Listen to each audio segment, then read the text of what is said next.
Hello guys, in this video we are going to solve question number 2 of exercise 2.2 which is last question. Okay, तो क्या है, find a quadratic polynomial each with given numbers as the sum and product of its zeros respectively.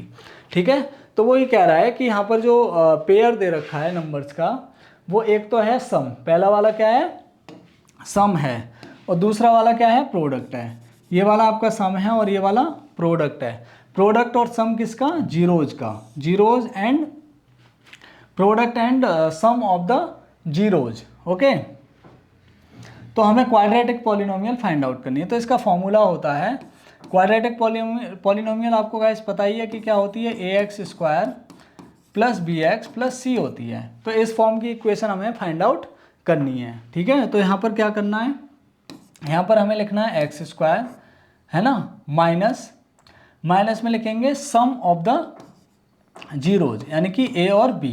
अगर suppose करो कि ए और B क्या है, दो, ए एक हमारा जीरो है और दूसरा क्या है, बी है, तो सम ऑफ जीरोज यानी कि ए प्लस बी, और यहाँ पर क्या आ जाएगा, ए बी। समझ में आया? इस तरीके से हमें फाइंड आउट करना है। ओके, ये हमारा फॉर्मूला होता है। तो यहाँ पर क्या रख देंगे, एक्स स्क्वायर, यहाँ पर हमारा product sum of the zeros आ जाएगा। तो पहले वाला हमारा सम है, क्योंकि उसने बोला है sum and product of its zero respectively, respectively मतलब क्रमशः।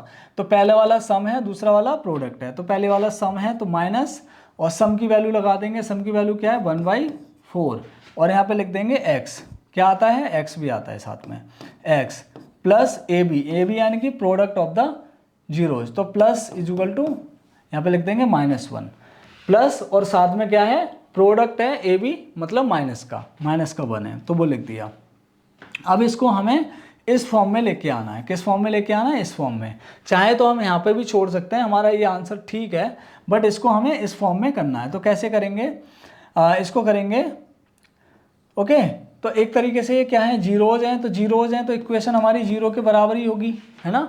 ये तो हमें मान के ही चलेंगे, क्योंकि हमने जीरोज रखे हुए हैं इसमें, तो इसकी इक्वेशन की वैल्यू क्या होगी, जीरो होगी।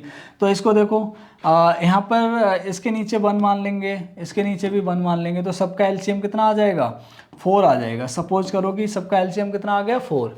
तो अगर आपको फ्रैक्शन सॉल्व करने आते हैं तो आपको कोई दिक्कत नहीं आएगी। तो हम क्या करेंगे, 1 से 4 को डिवाइड करेंगे, 1 4 जा 4, और x का मल्टीप्लाई, तो 4x स्क्वायर। उसके बाद में 4 बन जा 4, 1 बन जा 1, तो माइनस का x आ जाएगा।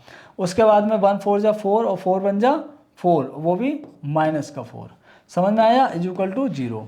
अब क्या करेंगे, इस 4 को इधर भेजेंगे, तो इस 4 को ये डिवाइड कर रहा है, तो इधर जाके क्या होगा, मल्टीप्लाई होगा। यानी कि किस तरीके से बन जाएगा हमारा, 4x square minus x minus 4 is equal to 0 into 4।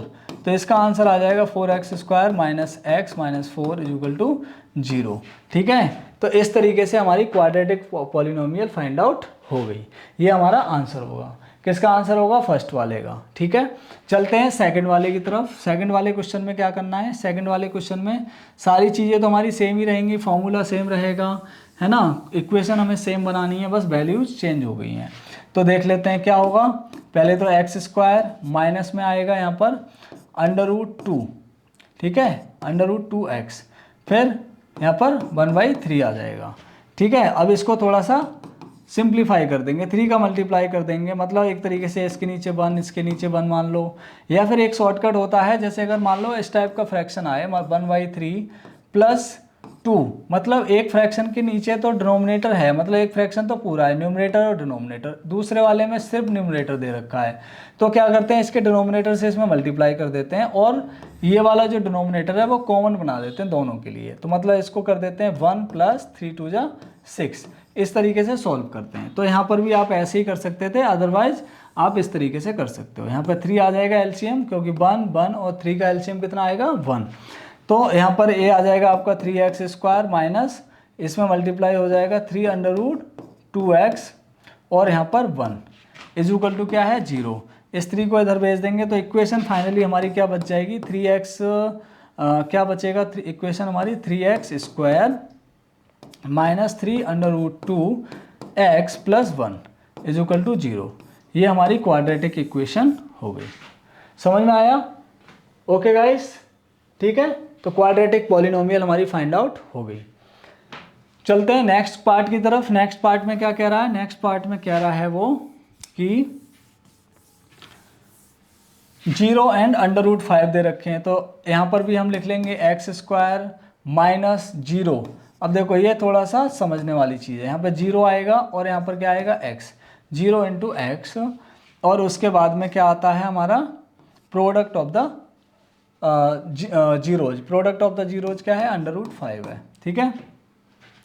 तो ये हमारा x² हो गया, और 0 का और x का मल्टीप्लाई क्या आएगा? ये तो आपको ऑब्वियस सी बात है, पता ही होगा। यहाँ पर क्या आएगा? 0 आएगा, या 0 को हम कुछ लिखेंगे नहीं, 0 को लिखने का कोई फ़ायदा नहीं है। अभी आप लिख लो प्लस √5 और उसके बाद में x² प्लस √5। तो ये आपकी फाइनल इक्वेशन आ गई, पॉलिनोमियल, क्वाड्रेटिक पॉलिनोमियल आ गई। समझ में आया? चलते हैं फोर्थ क्वेश्चन की तरफ। बहुत सिंपल था ये, ठीक है, लेकिन थोड़ा सा टफ लग रहा था क्योंकि यहाँ पर 0 का आपको समझ नहीं आएगा। 0 में क्या करना है? 0 × x लिखें कि 0.x लिखें या क्या लिखें? तो कुछ भी नहीं लिखना है। 0 को यहाँ पे स्टेप में एक में दिखाना है, उसके बाद इसको फाइनल इक्वेशन यहाँ पे लिख देनी है। अगर यहाँ तक करोगे तभी आपको पूरे मार्क्स मिलेंगे, अदरवाइज स्टेप मार्किंग होती है तो हर एक स्टेप का एक एक नंबर आपको मिलता जाएगा। इस तरीके से आपको मार्क्स मिलेंगे, ठीक है। चलिए अभी हमने अब करना है 1,1 वाला। 1,1 दे रखे हैं, तो x² और यहाँ पर दे रखा है 1x हो जाएगा प्लस 1। तो ये तो बहुत ही सिंपल है, x² प्लस x प्लस 1, कुछ करना ही नहीं था, ठीक है। यहाँ पर आगे आपका सम, सॉरी यहाँ पर क्या आएगा? माइनस का आएगा। क्या आएगा? माइनस का, बस इतना लिखना है, ठीक है। x² माइनस x, दोबारा से लिख देता हूँ नहीं तो आप कन्फ्यूज हो जाओगे। x² minus x minus plus 1, ठीक है। ये आपकी क्वाड्रेटिक पॉलिनोमियल हो गई, कुछ करना ही नहीं है, ठीक है। फॉर्मूला जरूर लिख देना। क्या लिखना है formula? x² plus x² minus क्या लिखना है? सम ऑफ जीरोज, ठीक है, सम ऑफ जीरोज इनटू x और प्लस प्रोडक्ट ऑफ जीरोज। बस इस तरीके से इसको फाइंड आउट कर देना फटाफट से, कोई टाइम ही नहीं लगाना। इस टाइप के क्वेश्चन बिल्कुल आएंगे, हलवा की तरह खा जाना बस, ठीक है। नेक्स्ट पार्ट है आपका फिफ्थ वाला, ठीक है। फिफ्थ वाले पार्ट में क्या दे रखा है? फिफ्थ वाले पार्ट में आपको 1/-1/4 और 1/4 दे रखे हैं। तो यहाँ पर भी x² माइनस -1/4 x और प्लस 1/4। x² माइनस और माइनस क्या हो जाएंगे? प्लस 1/4। 1/4 को आप x से लिख सकते हो x/4, क्योंकि 1 और x का मल्टीप्लाई हो जाएगा x/4। माइनस और माइनस दोनों मिलके प्लस बन गए। उसके बाद में प्लस 1/4 इक्वल टू 0। मानना है तो मान लो, ठीक है। अब इसके बाद में क्या करना है? यहाँ पर 1 लिख देंगे और दोनों का सबका एलसीएम आ जाएगा 4। यहाँ आ जाएगा 4x² प्लस यहाँ पर हो जाएगा x और एक हो जाएगा आपका यहाँ पर 1 इक्वल टू 0। ये इधर 4 चला जाएगा उसमें, तो आपकी आंसर आ जाएगा 4x² प्लस x, सॉरी मैं देखो प्लस लिखते, हाँ सही है, माइनस माइनस प्लस हो गए थे मेरे। तो 4x² plus x plus 1 equal to 0। ये आपकी पॉलिनोमियल हो जाएगी, ठीक है। चलते हैं इसके लास्ट पार्ट की तरफ। ओके, लास्ट पार्ट क्या है आपका? 4 और 1 दे रखे हैं, तो x² माइनस यहाँ पर आ जाएगा आपका 4x प्लस 1, ठीक है। इसमें तो कुछ करना ही नहीं था, इतना सिंपल पार्ट दे रखा है ये, ठीक है। तो गाइस अभी इसी के साथ में हमारा ये चैप्टर हो जाता है ख़त्म, ठीक है। ये चैप्टर हो जाता है ख़त्म। इस चैप्टर में अब कुछ नहीं बचा है, बहुत सिंपल सा था। आई थिंक आपको मज़ा आया होगा, समझ में आया होगा। अगर कहीं आपको कहीं कोई दिक्कत लगती है, कुछ समझ में नहीं आता है, ठीक है, तो आप मेरे को कमेंट्स में बता सकते हो। अगर आपको अच्छा लगा है तो आप इसको लाइक, शेयर एंड कमेंट कर सकते हो। सब्सक्राइब कर लेना चैनल को आगे इसी तरह की वीडियोज़ को देखने के लिए। मैं नई वीडियोज़ नए चैप्टर की बनाने वाला हूँ। न्यू चैप्टर आएगा 3rd, ठीक है, बहुत जल्द। ओके, तो तब तक के लिए bye bye, take care, thank you.